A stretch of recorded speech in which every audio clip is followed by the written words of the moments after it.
Hi everybody.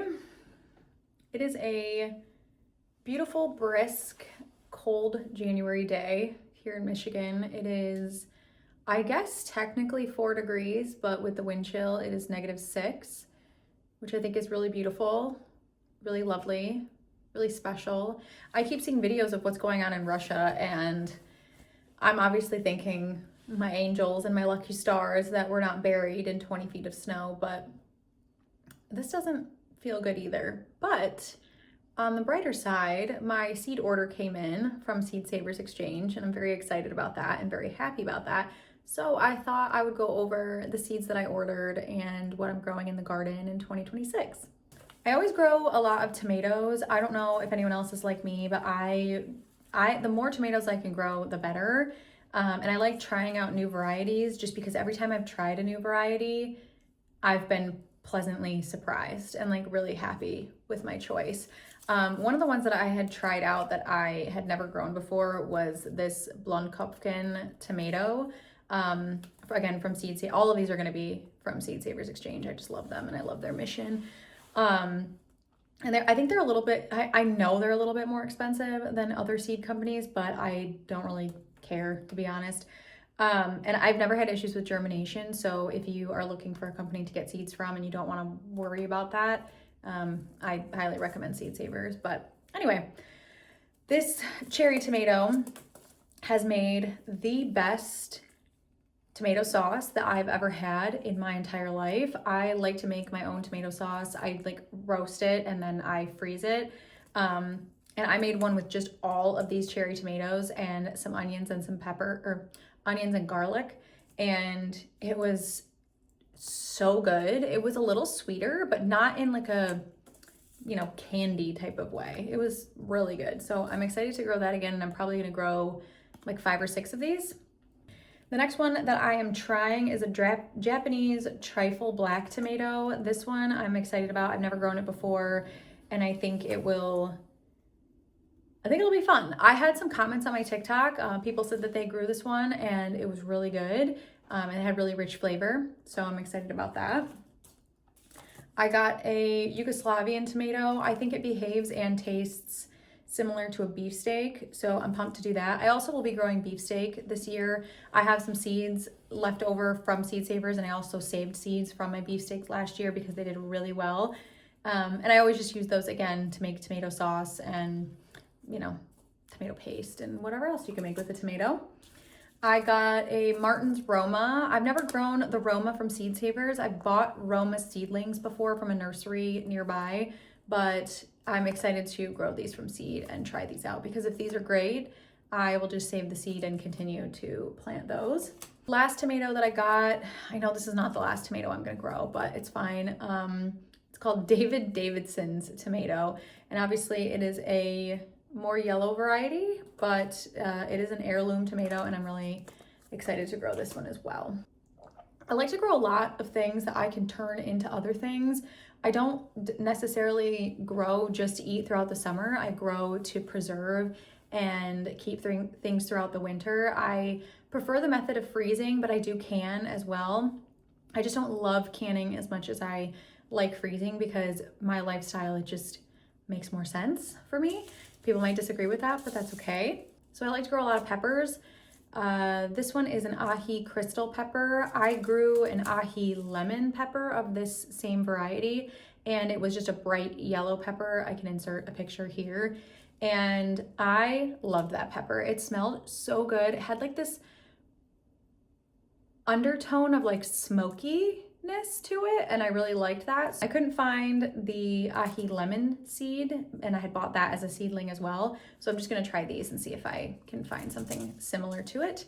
I got this Ralph Thompson's squash pepper. The reason I got this one is because I bought a seedling of a pepper that looks very similar to this, and I made a hot sauce with it, and my husband loves it. We still have it in the fridge now. I'll put a picture up, and I hope that this is very similar to that. If it is, I'm gonna be very excited. I got a Bulgarian carrot pepper. I've never grown this before, but I think it's similar to a jalapeno. So we'll see how that goes. And then a classic, I got the red habanero pepper. And it's just to have a hot pepper on hand. Next up, I got a Minnesota midget melon. I grew these last year, and funny story, I forgot that I had planted cantaloupe, and I thought that they were cucumbers that were not growing well at first. And I'm like, these look so strange. They were like stubby and hairy looking and very dull in color. They were like a dull green. And I'm like, these are not growing. Like, this is so pathetic. I didn't rip the plant out. I just would take what I thought were cucumbers off the vine and I would give them to the chickens, which was really stupid because then underneath all of the leaves and everything, because I had them interplanted with pumpkin, I found a full grown, fully ripe cantaloupe, and then I realized my error. So that was pretty funny, and I'm excited to grow those again because it was actually really, really good. I have this small Shining Light watermelon. I have not grown this variety before, but watermelon does really well in my yard for some reason. One year I grew, oh my God, huge watermelon, and I would say on accident because I wasn't even paying attention to them. So I'm just gonna grow more watermelon. These are just, in addition to the other fruit that I have on the property. I have a raspberry patch, I have a blackberry patch, I have peach trees and apple trees. I am planting corn this year. I don't know why, because I do have this inkling that the squirrels are gonna get to it, but maybe this summer, since I don't have a job to go to, I can pay a little closer attention to it and protect them from the squirrels, and maybe they won't disappear before we get to enjoy it. I got some tall Utah celery. My husband loves celery juice, and for some reason celery here is like $4 for just like a bag. So I'm gonna try to grow this, and I have a bed that I can just like completely dedicate to growing a couple random things. So I think I'm gonna do half the bed in celery, but I haven't made my plant map yet, so I'll try to figure out where those are gonna go. I got this Bloomsdale spinach. I just love spinach. I prefer it over like traditional lettuce in my salads, but then I also did get a tennis ball lettuce. I think the two of them mixed together with like, you know, roasted chicken or blackened chicken, salads like that. I like to put dates in them and feta cheese and make like a lemon vinaigrette. It's like one of my favorite summertime salads.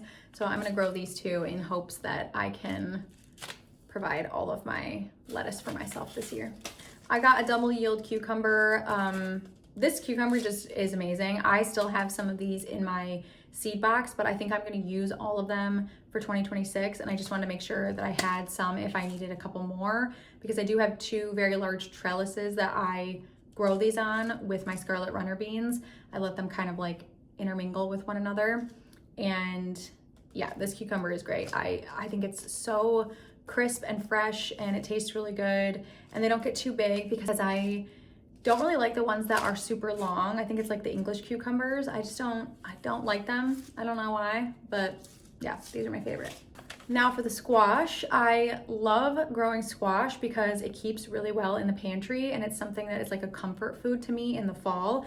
And the first thing I got is this, I can't even say the name, it's French, but it's a pumpkin, and it's basically like a big like flat pumpkin. It doesn't grow like a jack-o'-lantern, and I will grow jack-o'-lanterns as well because I like to grow our own carving pumpkins, and the chickens love to eat the insides of those. They just go absolutely crazy for it. Fun fact, I like post on my Instagram every year. I'm like, anybody in my area that you have your already carved pumpkins, like please let me know. The day after Halloween, I will drive around and go fill my trunk up with carved pumpkins and bring them home and give them to the chickens. And they just go crazy for it, and they eat it all the way to the rind. Like it's fascinating to look at. But yeah, so got these, love these. These make a really good pumpkin soup. I cooked down, I had a big one this year that I cooked down, and it made 6 servings of soup for our little family of 3. I mean, that's 18 meals from one pumpkin. That's crazy. And then of course a butternut squash. You can't be a squash lover without a butternut. I also grow this intermingled on my trellises with the scarlet runner beans and the cucumber. Last year I did this, and it was really cool. Some of them didn't go up. They kind of like grew really fast and went like to the back of the garden, and that was fine. I just kind of let them do their thing. But a couple of them did actually go up and followed the scarlet runners up the trellis. And it was cool to see them kind of like hanging inside. So when you went inside of the trellis, it's like this big, beautiful, pink flowered and leafy trellis, and then you go inside and there's cucumbers hanging and butternut squash hanging. So it's like this, you know, like mystery trellis that you walk into and you don't know what you're gonna get, and it's just a bunch of delicious food. So it's cool. I also got this Burgess butternut squash. I have not, or no, it's buttercup squash, I'm sorry. And I have not grown this one before, but everything it said online is that it has a super like sweet flavor. So I'm excited about this, and I think it'll be really good to roast up and mix in with like dried cranberries and some cooked sausage and make like a, you know, amalgamation of flavors. Last but not least are my beans. I became quite literally addicted to growing beans last year. I dedicated an entire bed along with 2 trellises to beans. I just think they're so versatile, and I had watched other gardeners before grow beans, and I just kind of thought like, oh, it's gonna take up too much space in my garden. It didn't, and actually I would, now looking back, I wish I would have been growing more beans over the last decade, because we have been able to eat them all winter long. If you dry them, you know, cure and dry them properly, you can literally eat them the entire winter, and it's so awesome. And to grow things, you know, that you're not spraying chemicals on or using fertilizers, and you know that it's just coming from a good, healthy place. I don't know, it just makes it so much better for me. It just makes me so much happier to eat it.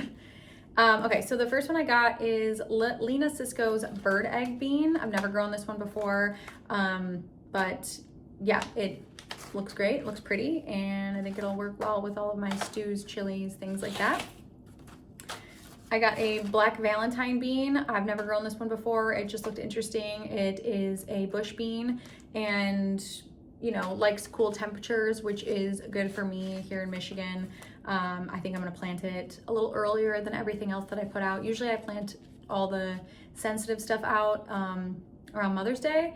I think I'm gonna plant this one a little bit earlier and see if it survives. I got an Empress bean, which again is just another bush bean, but green instead of black. Just classic, love a green bean as a side dish with dinner. I got 2 packs of tiger's eye beans because I am dedicating a lot of space to tiger's eye beans. These are my new favorite by far. For one, I think they're super pretty, but for 2, they are so, is the word prolific? Maybe. They grow a lot, like a lot of beans. So very excited. And then my last bean is the Calypso bean. It's like a black and white. Me and my husband are calling it the yin and yang bean, just because that's what it looks like. But I'm really excited about this because it says it goes really well with soups and stews, which is the primary thing I use my beans in. So those are my seeds for the year. I am really excited to start the seeds soon. A lot of the beans, things like that, I won't start anytime soon. I'll probably actually direct sow them into the garden.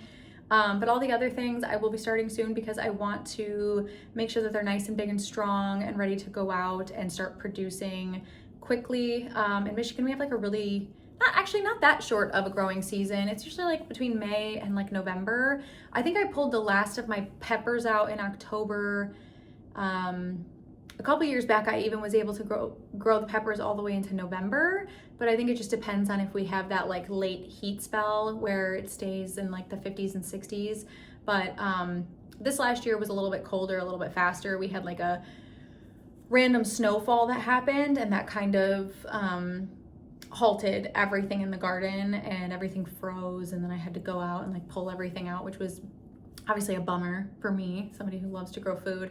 But yeah, I'm really excited. I'm gonna make my plant map soon, so I'm gonna post that on here and share with you guys, and just overall talk more about growing your own food and sustainability, and just trying to hopefully create a community of growers and sharers and people who like this kind of thing. So if you like this video, give it a thumbs up if you would, and subscribe, because I'm just gonna keep posting whether you do or not.